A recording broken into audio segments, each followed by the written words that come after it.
and thanks for joining us on Chicago Tonight. I'm Nick Blumberg. Brandis Friedman has the evening off. Here's what we're looking at. I continue to have serious concerns about this measure. City Council is banning the sale of most intoxicating hemp products with some exceptions, but will Mayor Johnson veto the measure? We fought for Denmark.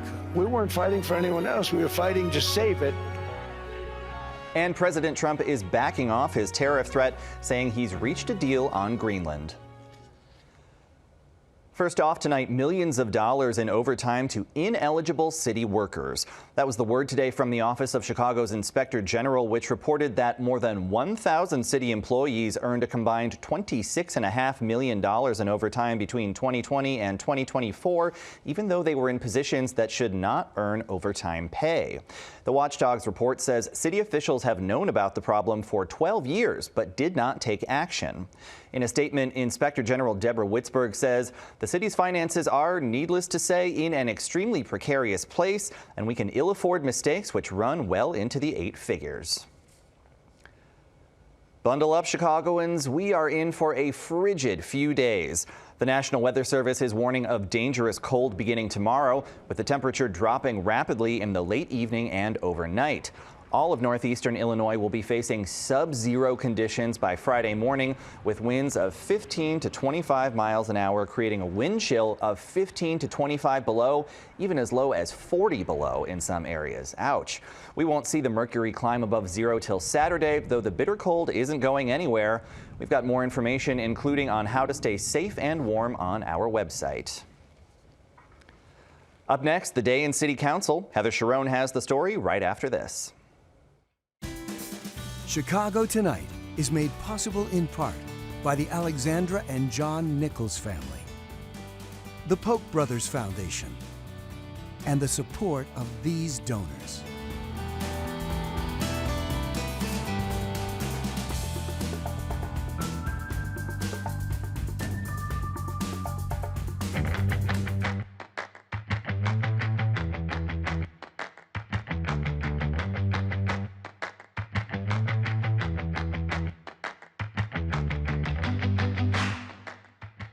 Chicago's City Council today passes a plan banning the sale of most products that contain intoxicating hemp.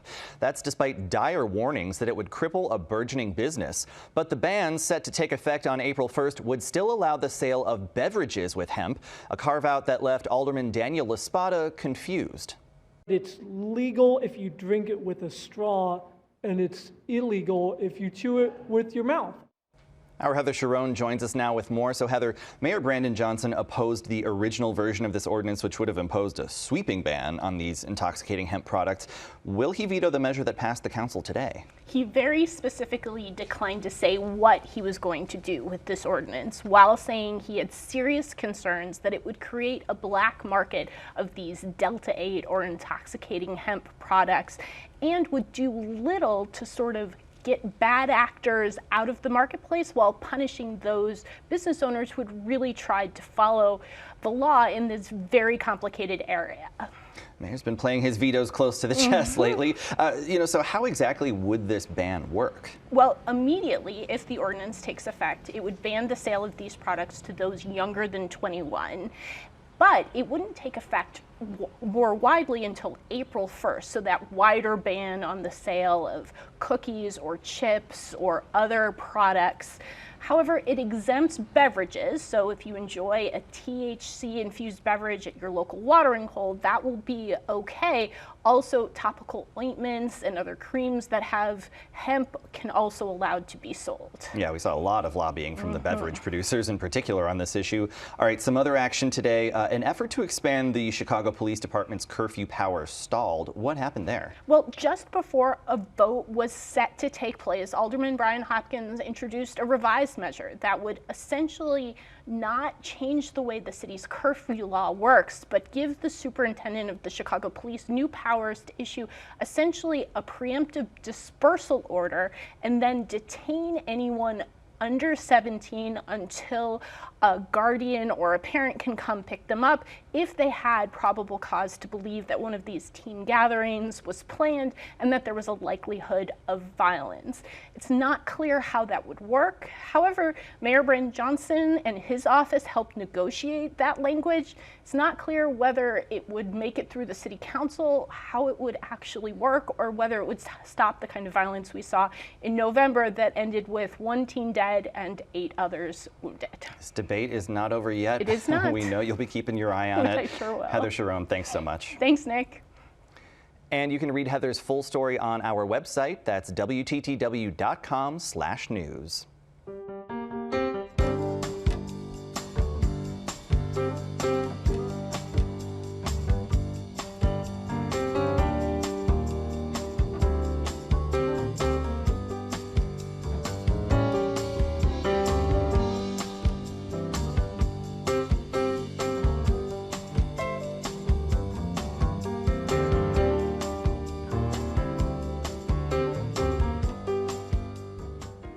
The Trump administration is walking back its threat of new tariffs on European nations who oppose United States control of Greenland. The president posted on Truth Social that he and NATO's Secretary General Mark Rutte reached a deal for a new security framework involving Greenland and the greater Arctic region. The announcement comes on the heels of Trump's speech at the World Economic Forum in Davos, during which he said that the only country that can properly defend Greenland is the United States. I have tremendous respect for both the people of Greenland and the people of Denmark, tremendous respect. But every NATO ally has an obligation to be able to defend their own territory. And the fact is, no nation or group of nations is in any position to be able to secure Greenland other than the United States. We're a great power, much greater than people even understand. I think they found that out 2 weeks ago in Venezuela. Joining us now with more are Tom Makaitis of DePaul University. He's a specialist in military history and violent extremism. And over Zoom, Richard Porter, attorney, longtime member of the Republican National Committee, and former White House advisor to President George H.W. Bush and Vice President Dan Quayle. Paul Post, a political science professor at the University of Chicago and a senior non-resident fellow at the Chicago Council on Global Affairs. And Ian Kelly, ambassador in residence at Northwestern University and former U.S. ambassador to the Republic of Georgia. Thank you all for joining us. There's a lot to get to in this. Tom Makaitis, so as we just mentioned earlier today, the president backing off his warnings of retaliatory tariffs, saying he reached a framework in that conversation with the NATO Secretary General. What kinds of details have we heard about this possible deal? No details, and you probably won't hear them. This is typical of him. When he realizes that what he threatens to do is not doable, he will parade something like this and say, oh, well, I've reached a framework deal, so we no longer need to do these things. And he will declare a win. He will say it's because he was so tough. And then in reality, things will just sort of truck along as they are until the next crisis. So you sort of saw the idea of a threat of military action as a bit of bluster, perhaps. Yeah, I did. But on the other hand, I've learned that, nothing is outside the realm of possibility, as we saw in Venezuela. So nothing really surprises me. But I'm pleased it worked out the way I hoped it would. Paul Post, administration officials have repeatedly said that Greenland is vital to U.S. national security. Of course, also a wealth of natural resources there. What is Greenland's strategic importance on the global stage?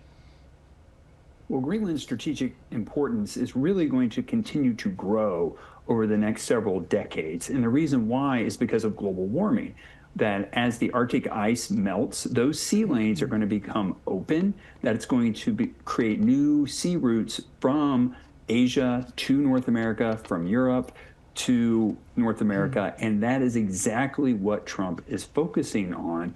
And I think it's very sensible. This is not an outlandish claim to say that the U.S. has valid national security interests in wanting to make sure that Greenland, the shores of Greenland, the seas off of Greenland are controlled and not dominated by either Russian subs or even China, which is starting to seek to have a larger influence in the Arctic region as well.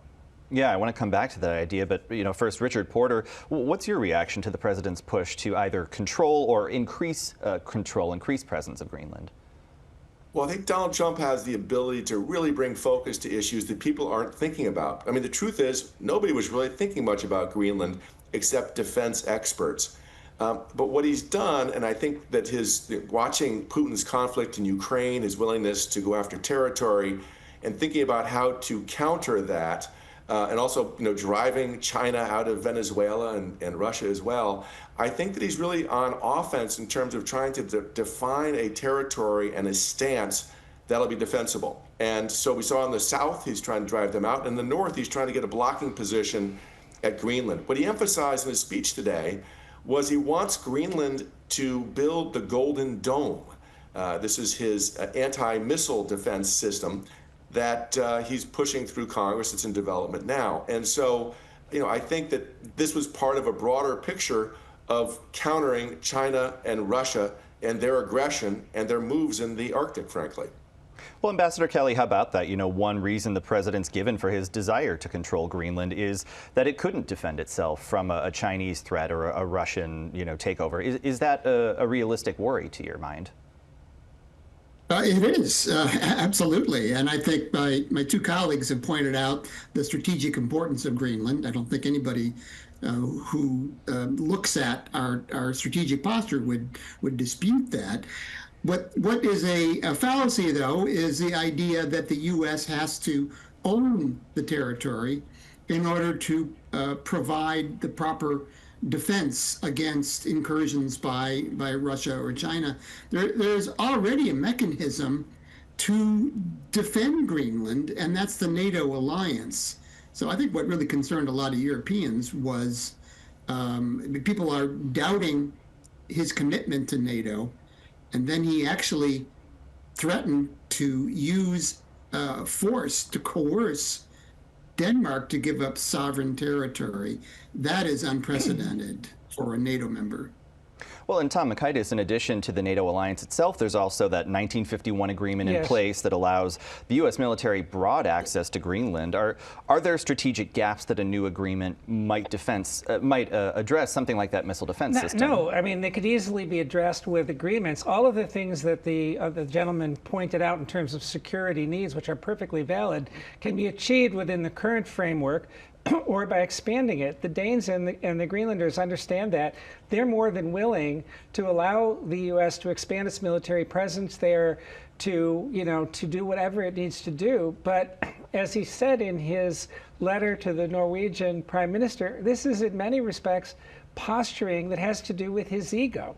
I mean, I'm not surprised he calls it the Golden Dome. I mean, he's got the golden everything, the golden battleships, the golden toilet, the golden ballroom. This is bluff and bluster that is not helpful. He's weakening, as you said, the very alliance that is our best safeguard against the Russians, and the place to oppose Putin is not in Greenland, it's in Ukraine, and we're dropping the ball on that. Well, and in this instance, the president does seem to have backed off, at least for now, taking military action. But should the U.S. do something more extreme, can you envision a version of the NATO alliance simply going on without the United States?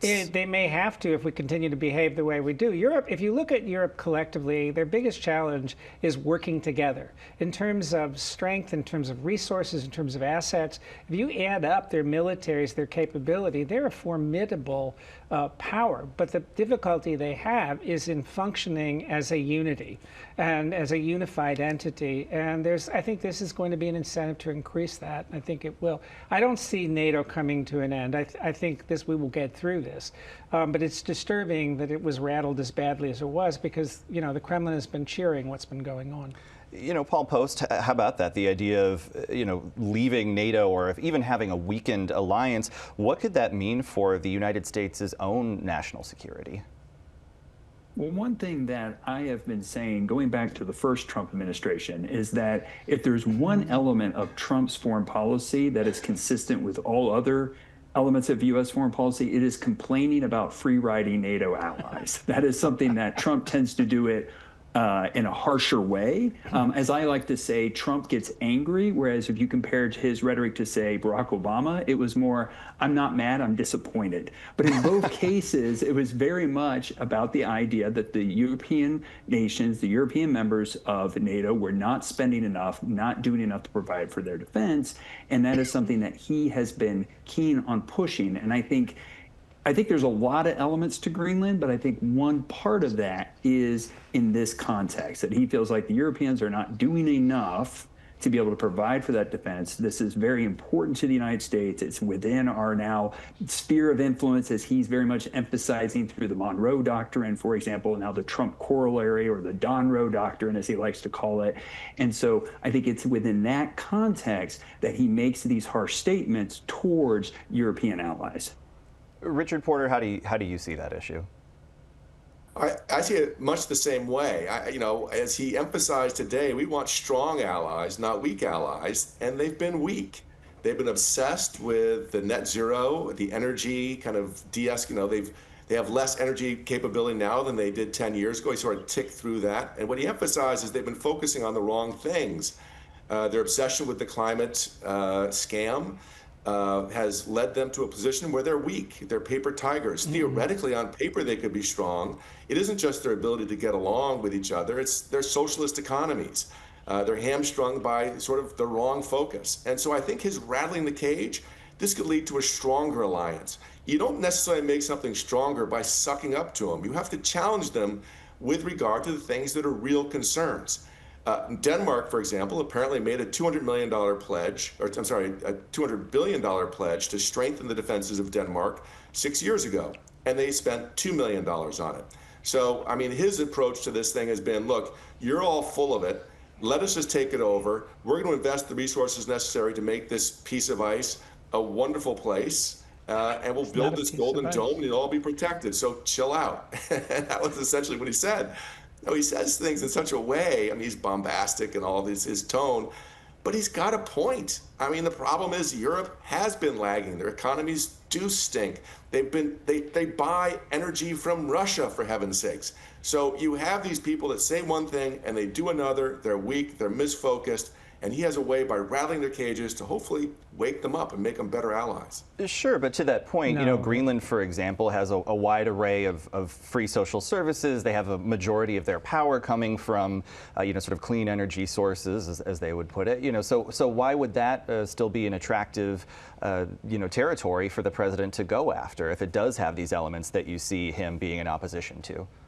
Well, he's not opposition. He's not in opposition to clean energy to the extent it works, right? I mean, and there's a lot of places where clean energy is great. For example, Austria, they have a lot of nuclear power and they have windmills that work. So it's not like he's against these things per se, but the idea that you're like taking away your ability to generate real power on a reliable basis, on carbon-based sources, for what? For this sort of chimera, this kind of made-up threat that's going to be a complete catastrophe. There is global warming. It's going to have a lot of positive effects. One of these Paul mentioned earlier is that as we warn, there's already a few weeks a year, a couple of months a year, where the Northwest Passage is open again. It hasn't been open since the 1400s. So, I mean, there are going to be some effects. They're going to have some positive effects to it. They've just been misallocating resources, and I think this is what Trump's emphasis is. They got to be strong. You got to be a partner of ours. You got to be strong. It's a message he delivered, I think, pretty effectively this week. Yeah, Tom, you'd like to respond? Yeah, I'd like to respond. On the one hand, you're saying Greenland is important because of global warming, and yet global warming is a sham, and the Europeans are taking it too seriously. No, the scare is a sham. The scare is a sham. There's no scare. There shouldn't be anything to be afraid of. It's nothing to be afraid of. Well, we could have that a different show. But Poland is not a paper tiger. It is a formidable fighting force. Germany is rearming. France is in the nuclear club. I'm a British military historian by training. They are not keeping up, and they've got a lot to do. I agree with you. The southern tier of NATO will continue to be a problem. The reality of the situation is that's not what any of this is about. You notice that one thing we've left out is he's said over and over and over again about the mineral wealth and all that, just as he's talked about the oil in Venezuela. I think all of these other things are covers for the two things he cares the most about. One is his ego, the ability to project power and appear powerful. The second is what he perceives as financial gain for his supporters, particularly companies and so on. Ambassador Kelly, I'd like to get you in here. European leaders for the last decade have sometimes been unsure with how to respond to President Trump and his administration. In the first year of the president's second term, some critics say they've essentially adopted a policy of appeasement. Do you think they could have taken a harder line stance on Greenland earlier and potentially headed off some of this tumult?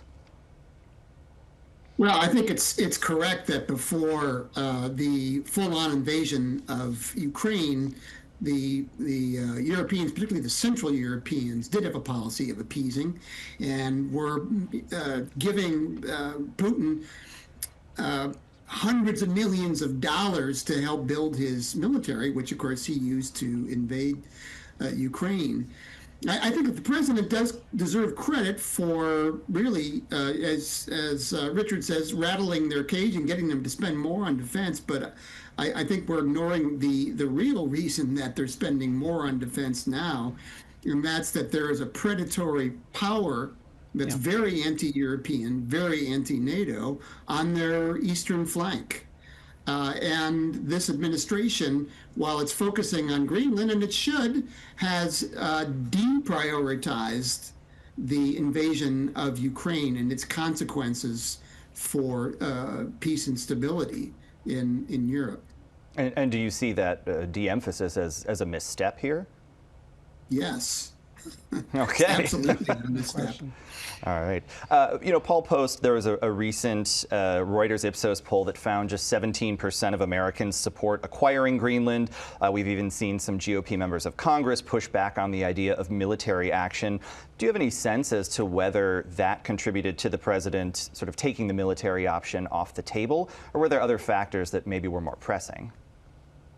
I mean, at this point, it's still difficult to know, but I'm sure that that did not help. I mean, the fact that that is a policy, as you pointed out, there were members of the GOP literally using the word, "this is stupid." Like, why are we doing this? And then you look at the polling, you look at the reaction to markets, and this is something that he's also very much aware of and very sensitive to. I think there were enough signals coming at him to say, okay, maybe this isn't the thing that I should be continuing to push on, even though it is something that I think does intrigue him. I think that there is a little bit more to it than just the geopolitical strategic side of it. I think he actually likes the idea, as the former real estate developer, of, hey, could I be the person to have the largest real estate acquisition in U.S. history, which of course acquiring Greenland would be. So I do think there's part of this intrigues him. That's why he brought it up during his first term. But overall, I think there were enough signals to say this isn't the thing to be pushing on right now. You know, and I Paul would Post. quibble with Paul Sorry, go only ahead. in that I think the Louisiana Purchase was a bit bigger, but I hear you. Yeah, that's true. Fair enough. All right. At least in a living memory, we'll say. Well, Paul Post, sticking with you for just a minute, even with the immediate notion of military action or tariffs off the table, do you think this has been damaging to the United States standing among our NATO allies, or has that cage already been so rattled that things haven't changed much, with the issue of Greenland? My view is that, and this is a view I had going back to the previous Trump term, is that what Trump is leveraging is the fact that the NATO allies are highly dependent on the United States for security, and that they're also in a position to not feel dramatically threatened by the United States for security. And part of that has to do with our geographical presence, 2 oceans away, which of course is something that Trump himself even brings up, but more in the opposite, that's why we don't need to be involved. But in contrast to, say, Russia being right at the border where it's a clear threat. And so the U.S. is always in this position of being the optimal offshore balancer, if you will. And that is something that the Europeans recognize, our allies in Asia recognize. And the reality is Trump is not the first president to ever be transactional, to ever be coercive towards our allies. That is something, there's a long history of that. I like to bring up the quote that's often attributed to Churchill, which is that the United States will always do the right thing after exhausting all other options. So this is definitely something that there's precedent for. I think what makes Trump different is he seems to recognize that and zero in on it and really take, if you will, maybe even a lot of enjoyment from engaging in this way of kind of making these kind of demands. Well, and speaking of some of those demands, or in some cases threats, Richard Porter, a framework is a long way from a signed agreement. Do you think we may see the president once again put at least tariffs on the table here if things don't go the way that he's seeking? It's possible. The truth is the president thinks about Teddy Roosevelt's big stick, and he uses his leverage as much as he can. The Supreme Court decision may affect his ability to make some of those threats, make them real. So, and that's, I think, that's due any time now. So, we'll see. I think that he's probably, my guess is he's broken enough glass here that he's going to be able to get something done relatively swiftly so people can put this behind him. That's been the pattern with trade deals. In the first Bush administration, when we did trade deals, they took a long time to get done. And one thing Trump does is, he works on a different time frame, Trump time, and things get done fast. All sorts of deals get struck. They're not always as big and glorious as maybe he wanted them to be, but I think he usually is picking up some yardage every time he does something like these things. We'll see. All right. Certainly a long way to go. I know you all will be watching this closely. Lots to talk about. Unfortunately, we are out of time. So our thanks to Tom Mikaitis, Ian Kelly, Paul Post, and Richard Porter. Thank you all, gentlemen. Thank you. Gentlemen, enjoyed it. Thank you. Thank you. And that's our show for this Wednesday night. Be sure to sign up for our free email newsletter, The Daily Chicagoan. That's at WTTW.com/newsletter. And join us tomorrow night at 5:30 and 10. Bison are back in Kane County after a 200-year hiatus. We look at the significance of their return. Now, for all of us here at Chicago Tonight, I'm Nick Blumberg. Thank you for watching. Stay healthy and safe, and have a good night.